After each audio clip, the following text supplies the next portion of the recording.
Meus amigos, inicialmente desejo-lhes a paz de Jesus, nosso Mestre e nosso Senhor. Como fazemos habitualmente, desejamos dizer-lhes que fundamentamos as nossas preleções em torno daquele formoso lema constante da segunda carta que Paulo endereçou aos Coríntios, ou seja, a sua segunda epístola aos Coríntios, capítulo 3, versículo 17, onde há o Espírito do Senhor, aí há a liberdade. Atentemos para essas expressões paulinas: onde há o Espírito do Senhor, aí há a liberdade.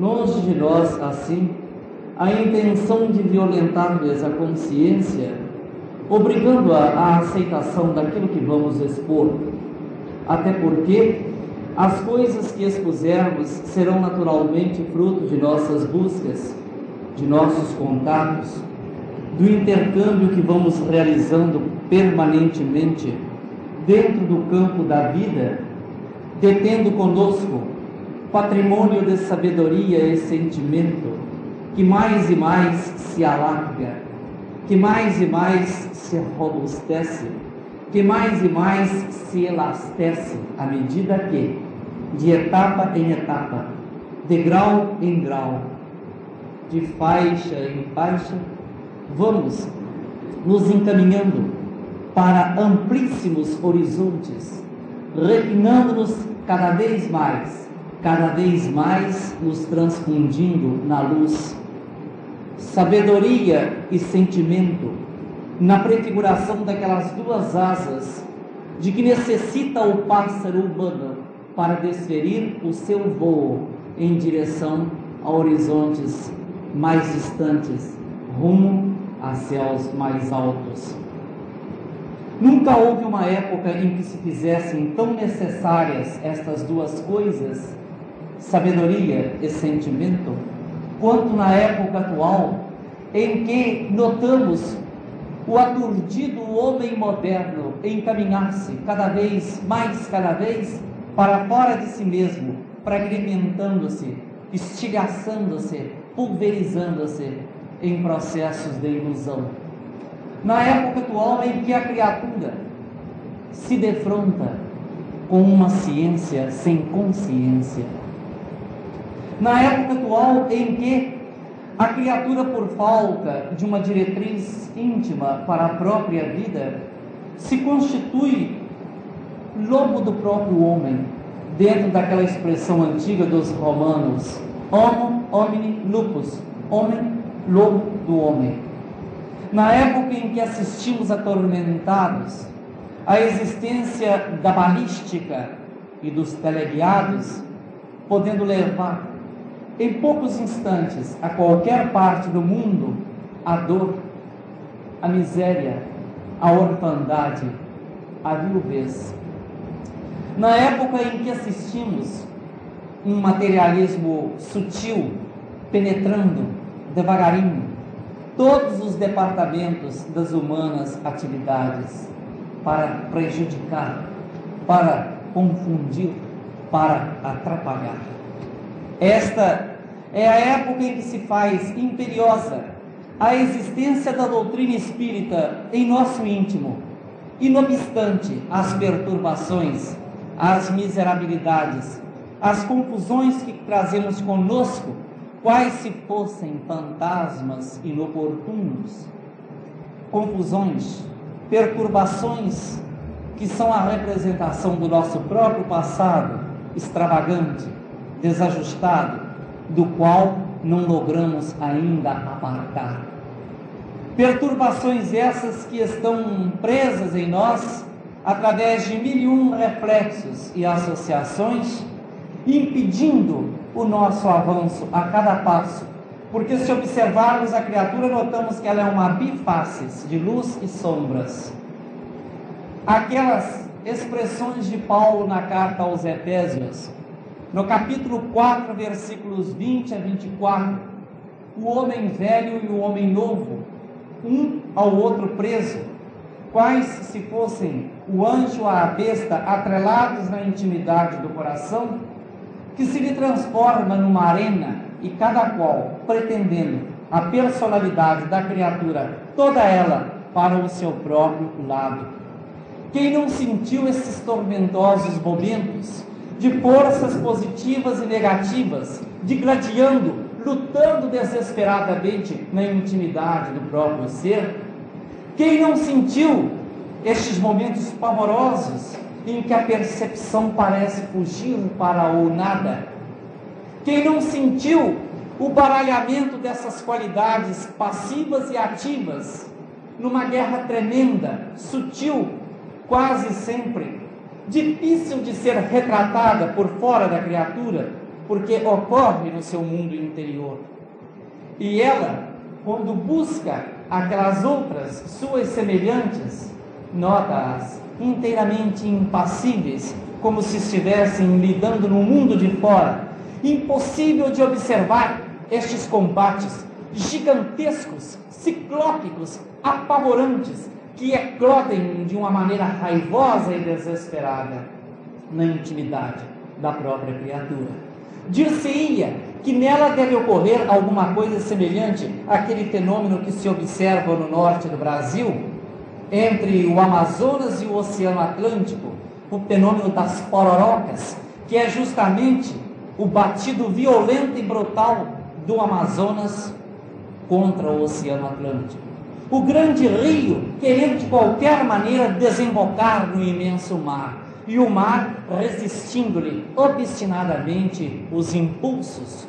E quando as duas forças igualmente grandes, enormes, se encontram, há um estouro, levantam-se ondas de 200, 300, 500 metros, e o ruído é ouvido a dezenas e dezenas de quilômetros além. É a pororoca, são os fenômenos da pororoca, o ruído brutal e terrível do Amazonas contra o Oceano Atlântico e vice-versa. Portas adentro da alma, da nossa própria alma, de quando em vez, costuma ocorrer um fenômeno das pororocas, que poderá ser retratado de maneira diferente. O Oceano Atlântico, no caso, seriam aquelas ondas que vêm como vagas e vagas de sabedoria e de amor, de paz e de esperança, de harmonia e de fé, fluindo do mais alto, cada vez mais, cada vez buscando o nosso entendimento, porque o amor divino lança a mão de todos os recursos e de todas as possibilidades para aliviar e para salvar, para buscar as necessidades da alma, numa cintilação de gênio, num espasmo de paixão, num anseio de amor. E o Amazonas seria, no caso, a prefiguração de milhares e de milhares e de milhões de impulsos que se sedimentaram, como que criando uma casca magnética na intimidade da criatura, resistindo. É o passado, obstinadamente não querendo, buscando as vias que sempre percorreu e que gostaria de percorrer mais uma vez, porque são as garantidoras vias do seu próprio existir.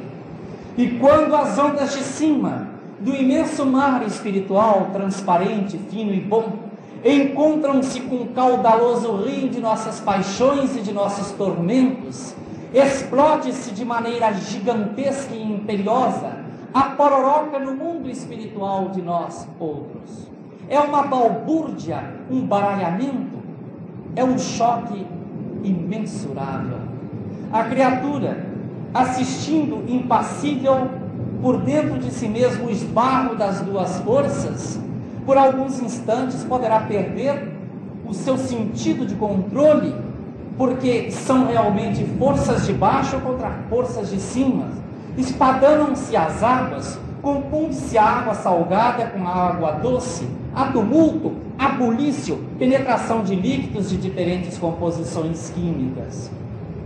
E tende-se a guardar, quem sabe, numa dessas pororocas que ocorrem no mundo interior de nós mesmos, tende-se a guardar na sequência do tempo, para que as águas se acomodem outra vez, a fim de que ela possa reunir as suas forças, retemperar os seus destinos, reformular os seus próprios ideais, sopesando numa balança íntima aquilo que se lhe constituiu o estrago e o que as paixões deixaram no seu tropel, e as ondas de cima, que ela talvez não puder assimilar otimamente, muito bem, razoável, sofrivelmente ou mais ou menos, e nós somos o resultado permanente das ondas de cima contra as ondas de baixo. O nosso feitio, o nosso caráter, a nossa personalidade, nós mesmos, cristalizados em milhares e milhões de impulsos que nos falam da triste realidade que somos nós e que aparece, que transparece a cada instante, e as ondas do imenso mar, sempre convidativas, sempre nos acenando, vindo em nossa direção.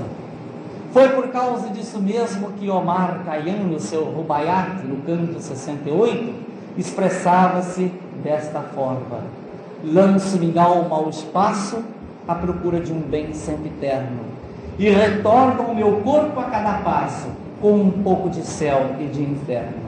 Céu e inferno, nós os possuímos ainda e por enquanto e durante muito tempo, até que consigamos devagarinho, diluir as nossas sombras na glória da luz do Cristo.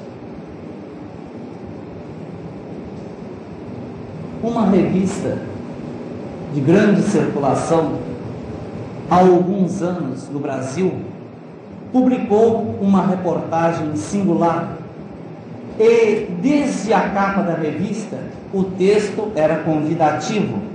Existia, ilustrando-a, duas mãos magras, místicas, justapostas, como a implorarem aos céus piedosas recomendações, e por baixo os dizeres da reportagem. Deus está morrendo, era o título da reportagem. Por que motivo o repórter questionava assim? Deus está morrendo? É porque ele pressentia realmente todas estas coisas que trazem os momentos atuais. Guerra entre povos, guerra entre ideais, guerra entre pessoas. Notava que existia realmente um desacerto na estrada da vida e nos caminhos do destino, o que levou o ilustrado pensador francês a dizer: plus je connais les hommes, plus j'aime les bêtes. Quanto mais conheço os homens, mais estimo os animais. Inteiramente desencantado com o gênero humano. Deus está morrendo? Perguntava o repórter, por ver os desencontrados problemas que apresenta a vida, inteiramente pendentes, condicionados, sem soluções justas e execuíveis. Deus está morrendo? Perguntava o repórter da grande revista. Mas, fundamentados na doutrina espírita, nós poderemos dizer-lhe: não, Deus não está morrendo. Deus não está morrendo. O que está morrendo devagarinho é a concepção humanizada de Deus. É a concepção que os homens têm de Deus, porque quase sempre em a criatura humana ocorre isto, na impossibilidade que ela tem para derramar-se fora das suas limitações, para abarcar o absoluto tanto quanto possível naquilo que ele é e pode ser, na impossibilidade da criatura desbordar-se, ela realiza uma tarefa contrária. Ela simplesmente tenta tomar do absoluto e comprimi-lo até aquele ponto em que ela é, para poder compreendê-lo. Tanto que uma coisa que nós já estamos vendo não mais comporta é a definição de Deus, porque definir corresponde a limitar. Se nós formos definir a Deus, acabaremos nos definindo a nós mesmos. Quando Deus para nós deve ser um anseio, deve ser um ideal, deve ser uma busca. Deus para nós deve ser muito mais um estado de sensação do que de definição, porque a criatura, à medida que ela vai evoluindo, ela vai tendo esquemas, metas, buscas, anseios, ideais, aptidões, faculdades muito mais amplas, que se deslocam à medida que ela, à semelhança de um leque que se abre, pode apresentar todas as suas palhetas circunstanciais. Ao passo que, se nós definirmos, poderemos limitá-lo e acabaremos por nos definir a nós próprios. Se dissermos, por exemplo, que Deus é bom, Deus será bom até aquele ponto de entendermos ou suportarmos como sendo de bondade. Se dissermos que Deus é justo, Deus será justo até aquele ponto que entendermos ou sentirmos como sendo justiça. Se dissermos que Deus é harmonia, Deus será harmonia até aquele ponto que entendermos ou sentirmos de harmonia. E como cada criatura se coloca em diversíssimos graus na escala evolutiva, logicamente a concepção de Deus terá de variar, desde a forma mais simples até a mais complexa, desde o homem primitivo até aquela criatura que se mostra no ápice das ascensões humanas, na crista da onda evolutiva, como são o artista, o filósofo e o santo. Mas, no Livro dos Espíritos, na pergunta número 1, quando Kardec a formula assim: qu'est-ce que c'est que Dieu? O que é Deus? O codificador não pergunta quem é, porque o quem dá ideia de gente, e a tendência da criatura é logo humanizar Deus. Então, ao invés de ele perguntar quem é Deus, ele pergunta qu'est-ce que c'est Dieu? Qu'est-ce que c'est que Dieu? O que é Deus? Que coisa é Deus? E as entidades, naturalmente, sabendo que se referiam a coisas encaixáveis em a natureza humana, que se relacionavam com criaturas humanas, que necessitavam de suportes para o seu próprio entender, elas procuraram sintetizar tanto quanto possível ao nível de assimilação de quem haveria de ler ou de escutar, e fizeram aquela súmula que se encontra na resposta da pergunta número 1 do Livro dos Espíritos. Deus é a inteligência suprema e causa primária de todas as coisas. Ora, mas aí, para um entendimento maior por parte das criaturas, sendo elas portadoras de diferentes momentos de evolução e diversíssimos graus de madureza, semelhantes a vidros de diferentes gargalos. Um vidro pode ter uma abertura ou um gargalo de 1 metro, o outro de 50 centímetros, o outro de 30, o outro de 20, o outro de 10, o outro de 5, o outro de 1 metro, de 1 centímetro. Quando a essência espiritual desce, certamente ela pode cobrir todos os vidros, ou invólucros, ou vasilhames, neles penetrando, desde o maior até o menor, porém não na mesma quantidade, porque ela terá de respeitar os diferentes tamanhos dos vidros que vão receber a essência que desce ou que cai.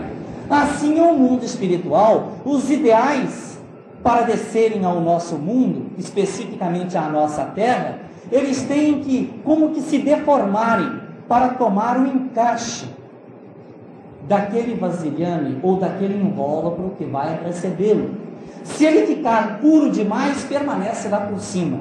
Para descer até as suas últimas consequências, eles têm de se encaixar e de se enquadrarem nas estreitezas e nos condicionamentos dos vasilhames. É uma lei imperiosa e inviolável da nossa própria natureza para o sentido de vida que aqui na Terra temos e compreendemos.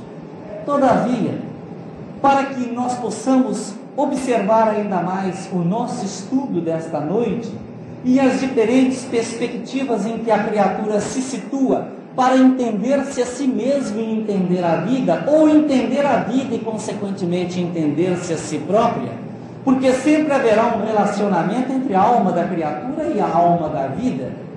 É importante dizer que milhares e milhões de seres que passaram pelo mundo e que estão passando pelo mundo agora, distribuem-se conforme a sua madureza em 4 faixas de consciências que aqui vão ser estudadas. A primeira faixa, a mais simples, é a consciência instintiva. Milhares e milhões de criaturas no princípio da vida no mundo e na época atual, principalmente em ambientes atrasados como certas localidades africanas, como no continente australiano e em diferentes outros pontos do mundo, estão presentemente vivendo esta faixa de consciência, que é a consciência instintiva. A criatura tem reflexos muito pequeninos, muito imediatos, quase sempre vivendo de coisas miúdas. Dir-se-ia que uma nuvem tolda a sua consciência e elas ficam mais nos hábitos imediatos.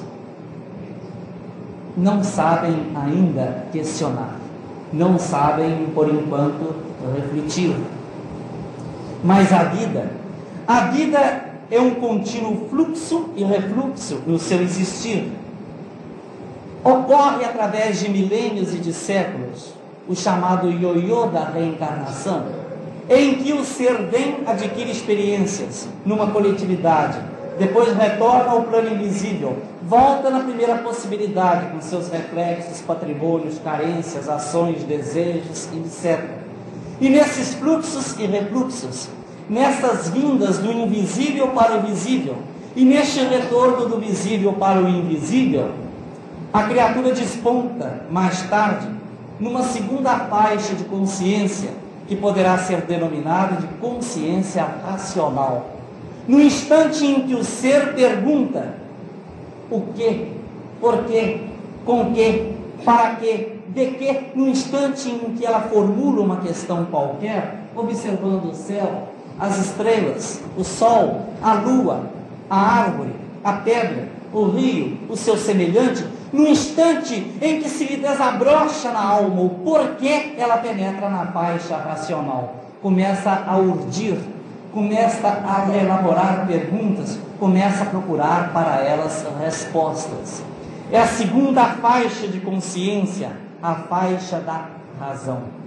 Mas o ser também aí não fica, porque nos deslocares contínuos, a vida está cada vez impulsionando-o mais para cima, mais para frente, e vai lançá-lo num terceiro campo, numa terceira faixa de consciência, que é a consciência intuitiva.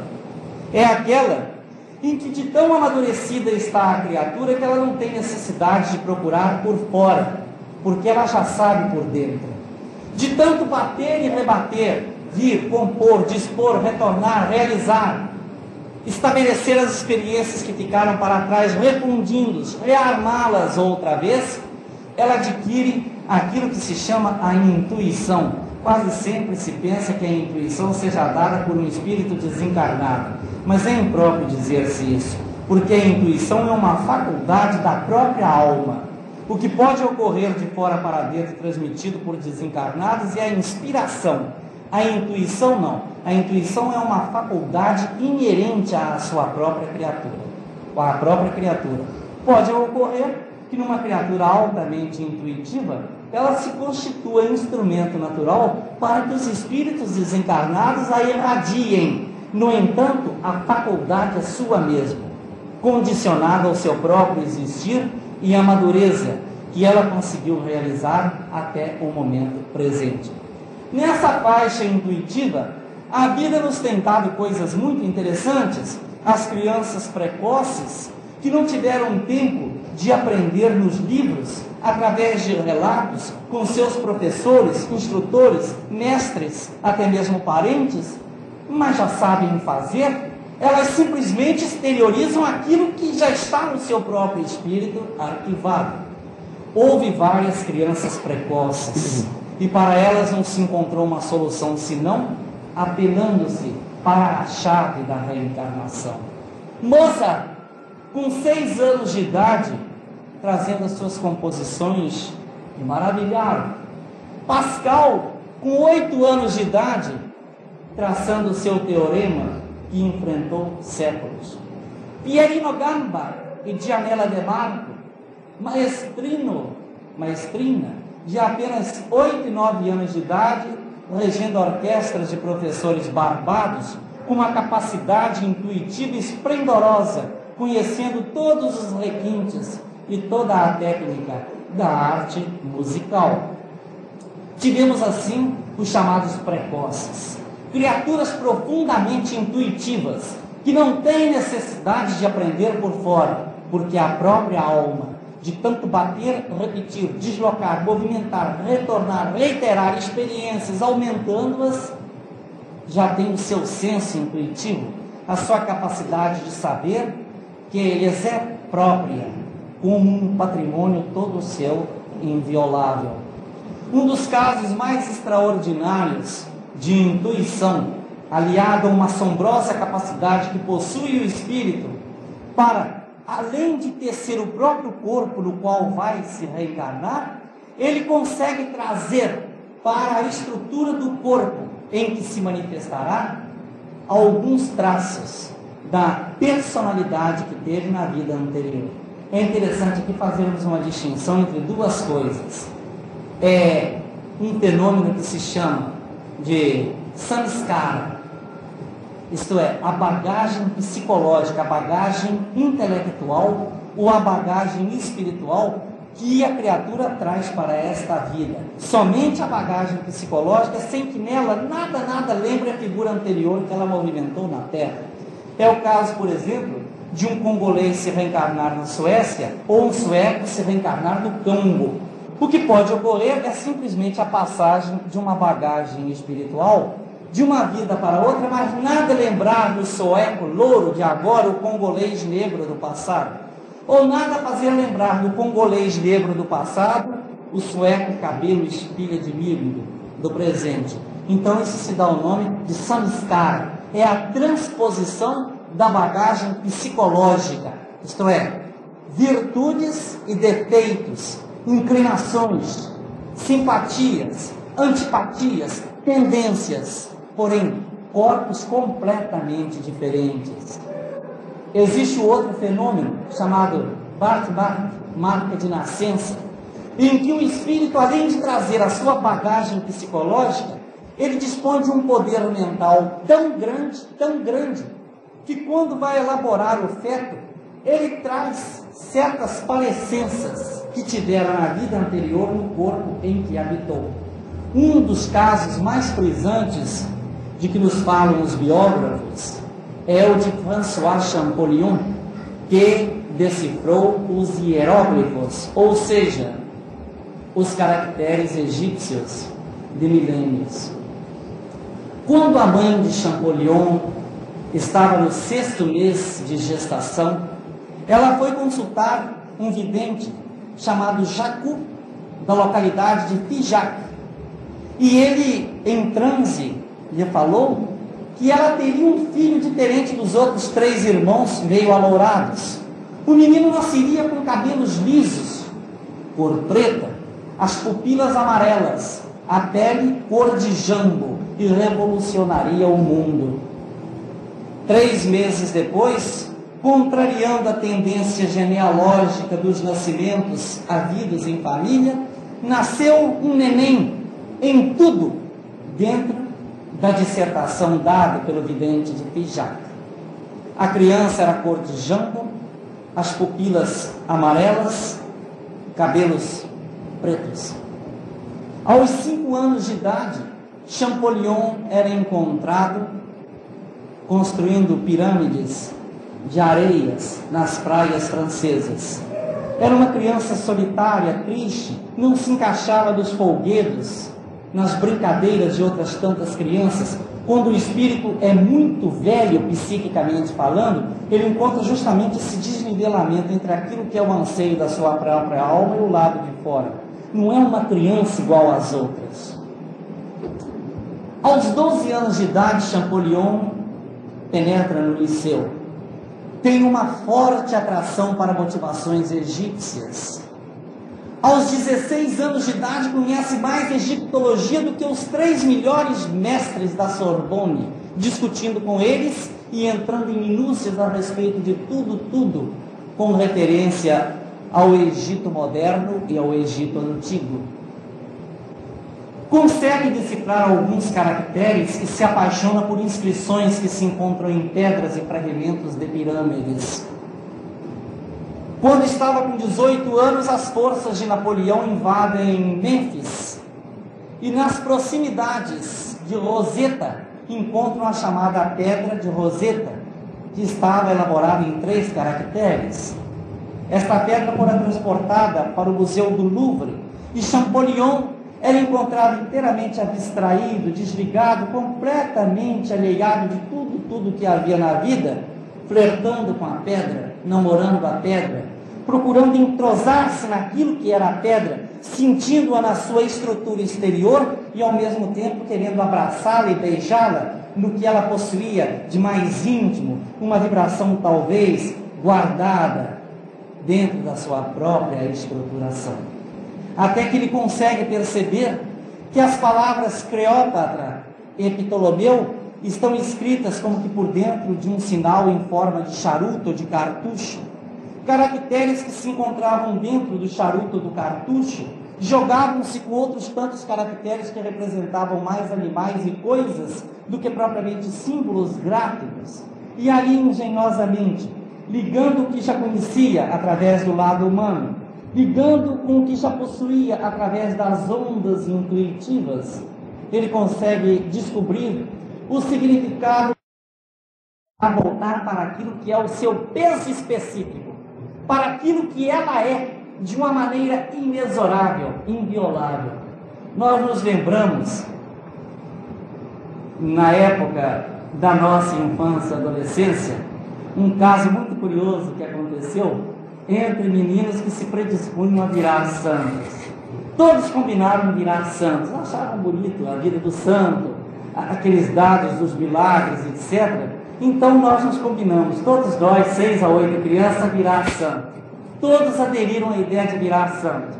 Iriam perder assim o volume da comida, a quantidade de líquido das vitaminas, teriam que abandonar ou abrir mão dos seus soldadinhos de chumbo, dos seus bodocos, das suas setas, das suas espingardinhas de cartucho e rolha, e outras tantas concessões, porque santo não pode brincar com essas coisas, e essas coisas não se encaixam na vida dos santos. E assim a coisa aconteceu. No primeiro dia, o menino A ficou muito aflito, porque perdeu todos os seus soldadinhos de chumbo, apanhados por aqueles que não queriam virar santos.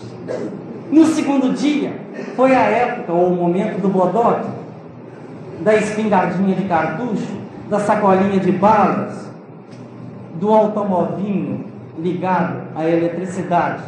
No quinto dia, a redução na alimentação, nos coquetéis, nas vitaminas. No sexto dia, a perda dos sapatos, das uppercuts. No final de 8 a 9 dias, ninguém estava aguentando. Todos começaram a chorar e exigir os seus brinquedinhos e os seus pertences, que partiram para outras mãos quando eles começaram a fazer o teste de largada, a fim de virarem santos e respirarem os altos climas espirituais. Isso é muito interessante, porque em doutrina espírita, sendo ela uma doutrina liberal, não impõe. Tanto que em doutrina espírita não existe a chamada moral canônica. A doutrina espírita não estabelece por parte de ninguém um centro espírita que deva nos calcanhares controlar alguém naquilo que conversa de manhã com uma criatura loura, à tarde com uma criatura preta e à noite com uma criatura morena. De que conversam, a que caminho tomam, porque vêm, porque vão, com que roupa estão, se devem ou não entrar em tal ou qual clube, verificando essa ou aquela partida. Isso não existe em doutrina espírita, simplesmente porque doutrina espírita não tem moral canônica, moral de enquadramento em que uma comunidade deva controlar alguém ou um grupo de alguns. Mas o que a doutrina espírita tem é a sua chamada decorrência ética, a sua moral natural, em que ela apresenta o fenômeno, traça a anatomia do fenômeno, percorre a trajetória dele, verificando em que consequência pode ser tirada a sua feitura de base filosófica, de forma de comportamento.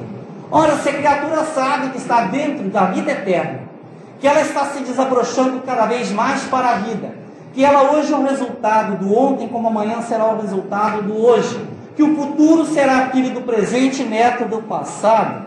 Se ela sabe que cada dia ela está prestes a desembocar no imponderável, porque ninguém vai ficar para a semente, e o corpo mais lindo, mais anatômico, mais maravilhoso, mais sensacional, atlético, formoso, perfumoso, amanhã, dentro de 20 ou 30, 40 dias, estará gaga, pela ordem natural das coisas, porque ninguém vai ficar invulnerável, permanecendo numa carne sempre jovem e sempre bela. Então, se a criatura sabe que tudo é filomênico, que ninguém segura ninguém, que nós estamos passando pelas pessoas, como as pessoas estão passando por nós, a semelhança da tentativa de querer agarrar a água fechando a mão, quando a água passa pelos dedos e não fica. Assim somos nós, fenomênicos, provisórios, fisicamente falando, sem estabilidade nenhuma. Ninguém segura o seu próprio corpo. Como é que vai segurar o corpo do papai, da mamãe, do filhinho, da avózinha, do priminho, do conhecido, do parente, do amigo? Ninguém pode fazer isso, porque simplesmente, enquanto a vida na carne, existe um imenso mar fenomênico, milhares e milhões de deslocamentos em todo sentido, daí surgindo uma decorrência de natureza lógica. Ninguém é de ninguém, porque todos nós somos criaturas de Deus.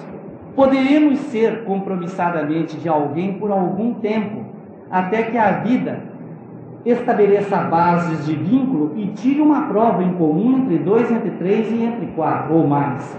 Porém, ser-se alguém de alguém para toda a eternidade, isso não acontece. Não acontece porque a vida, de vez em quando, ela desloca os seus quadros, dá uma sarabandada para modificar-se tudo. Ainda recentemente nós estávamos conversando com uma pessoa de Belo Horizonte, e essa pessoa não era espírita, e dizia assim: mas tão bom se a pessoa permanecesse na carne, se não houvesse morte física, se nós continuássemos psicológica, materialmente estruturadas como somos, em tudo por tudo, nos nossos níveis, nos nossos domínios, nos nossos trabalhos. Mas imediatamente admitiu que isso seria um enorme erro, porque todos aqueles que exploram, portadores de grandes patrimônios, continuarão sempre explorando. Aqueles que estiverem sofrendo humilhações, impedimentos, condicionamentos, ficariam para sempre sofrendo essas coisas. Mas é da lei, é de um determinismo reencarnacionista que de vez em quando a vida desloque todas as perspectivas, passando, se for o caso, o rei para mendigo, e tirando, se for a necessidade, o mendigo para uma posição melhor, fazendo com que raças espoliadas milenarmente usufruam as possibilidades de progresso de raças enobrecidas ou tecnicamente melhor situadas, ou então fazendo com que criaturas displicentes, negativas, imperiosas, tirânicas, ditatoriais, abandonem aquele esplendor ou aquele fausto em que vivam e possam se dirigir a raças mais atrasadas para, por intermédio de sofrimentos e outras tantas limitações, desenvolverem os seus próprios recursos e experiências.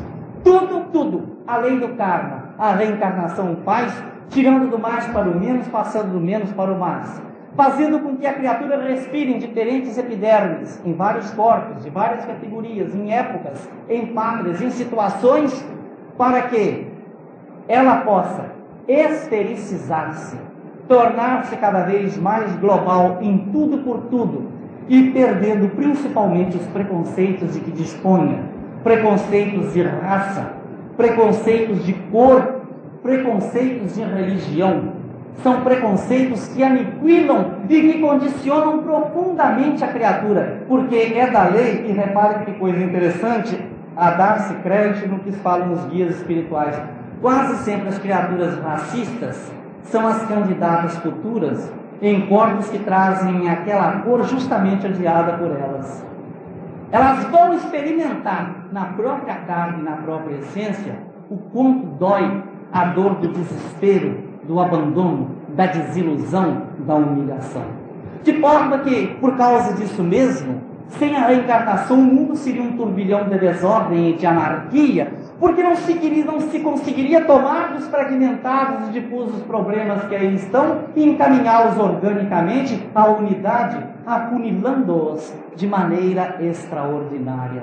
Sem a reencarnação não se poderia trazer uma solução natural para o problema do ser, do destino e da dor, e todos nós ficaríamos como criaturas estanques, sem poder sair de nós mesmos, com os nossos problemas e as nossas aflições, como que num curto-circuito desesperado, que a nossa mente e as nossas emoções se entregariam, rodopiando sempre, sem que pudessem, daí deste rodopio, sair para mais além, quebrando um vínculo de trajetória. Mas com a reencarnação, não. A ideia se expande ela se amplia, ela se modifica, ela se refunde. Aquele que está no menos passa a considerar o mais, aquele que está no bom passa ao melhor, dentro de substanciais posições que o ser ocupe dentro do grande carreiro evolutivo.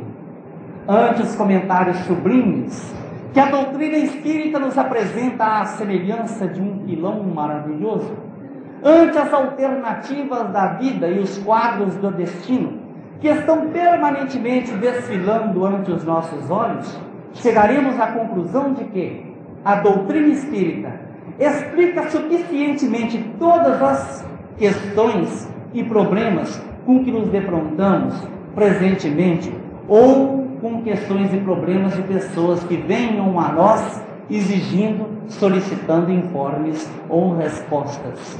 Mas, fora do conceito reencarnacionista, não se consegue chegar a resultado algum, porque basta olhar-se o imenso painel que aí está, de guerras, perturbações, aflições de espírito, inconformismo, desespero, sem uma chave da reencarnação para dar finalidade a isto tudo, encaminhando cada coisa às suas finalidades supremas, chegaremos à conclusão de que Deus está querendo salvar o gênero humano e não está podendo, ou Deus está podendo salvar o gênero humano e não está querendo.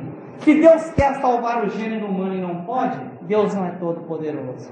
Se Deus pode salvar o gênero humano e não quer, Deus não é todo misericordioso. Imaginemos a que resultado terrível chegaríamos se tivéssemos de nos abster de um conceito reencarnacionista, da lógica das vidas sucessivas, para poder tomar o psiquismo vivo, examiná-lo, colocar-lhe cunhas, deslocá-los para novas modalidades, para novas paletas, para novas facetas, para panoramas sem fim. E concluiremos com o grande Castro Alves no Parnaso de Além Túmulo, quando nos brinda com as suas frases lapidares maravilhosas. Há mistérios peregrinos nos mistérios dos destinos que nos mandam renascer. Da luz do Criador nascemos, múltiplas vidas vivemos, para a mesma luz volver. Tá.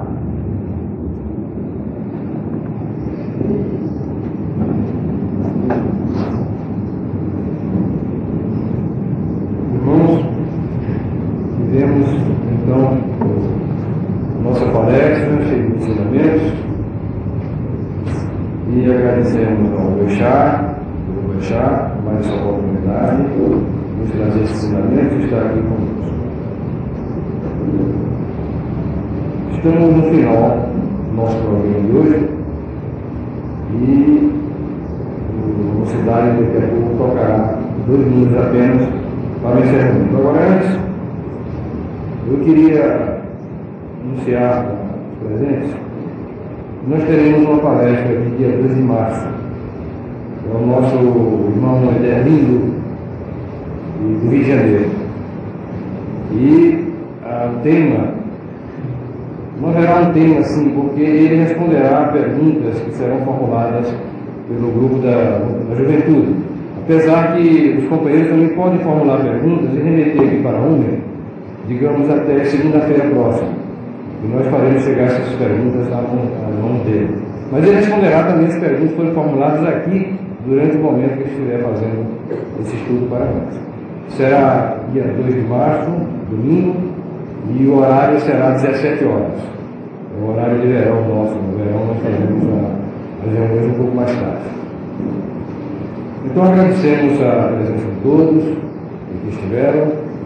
A Universidade Espírita agradece e espera. Estamos aqui de portas abertas para todos vocês. E, ao finalizar, nós pediríamos a Yara, a Lúcia, para nos brindar os números, após os quais teremos a prece de encerramento. Faremos a prece no final, né? Os números depois.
Quando assim em prece, como a alma cresce aos olhos de Jesus,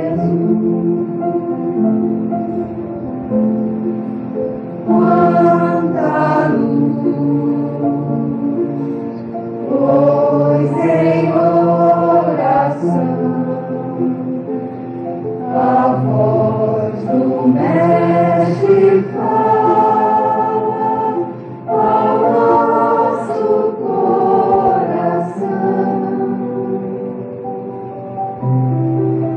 Quanta luz descendo sobre nós. Quanta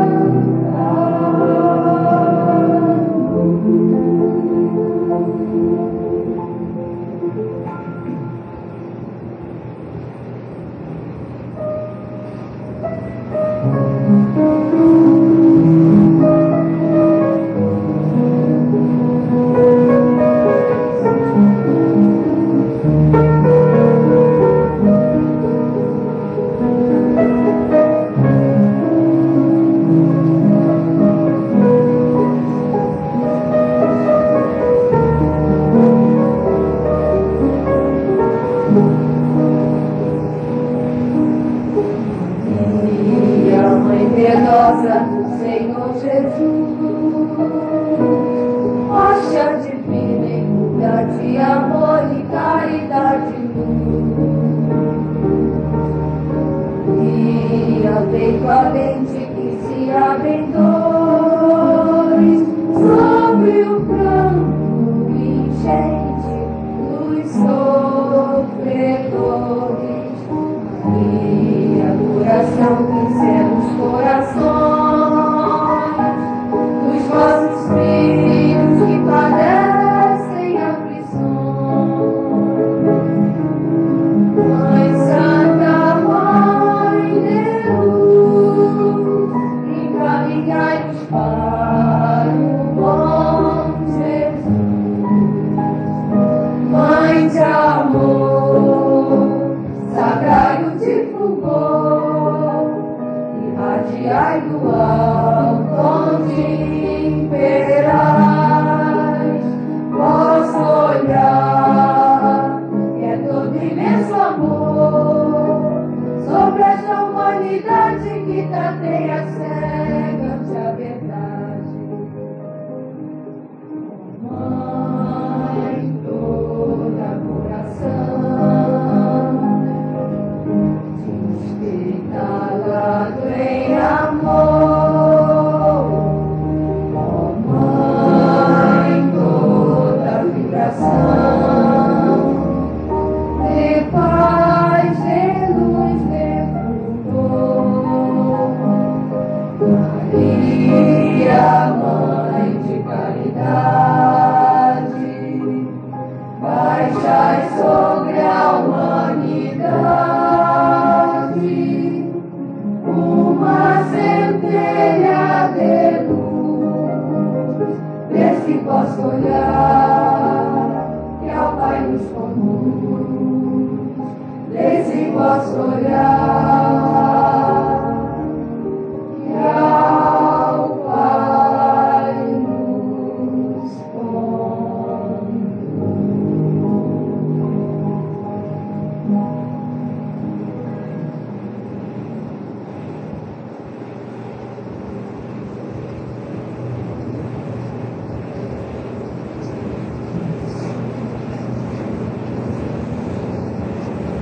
Acendendo as divisas, vai.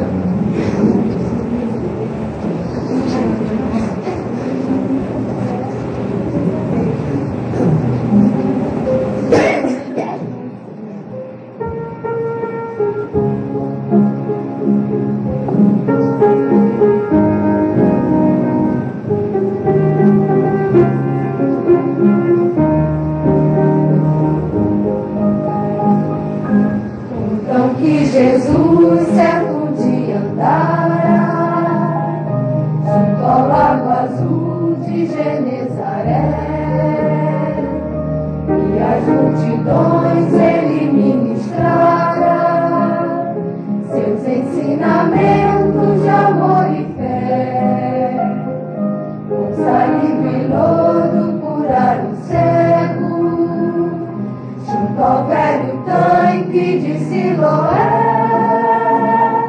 numa tarde linda de primavera.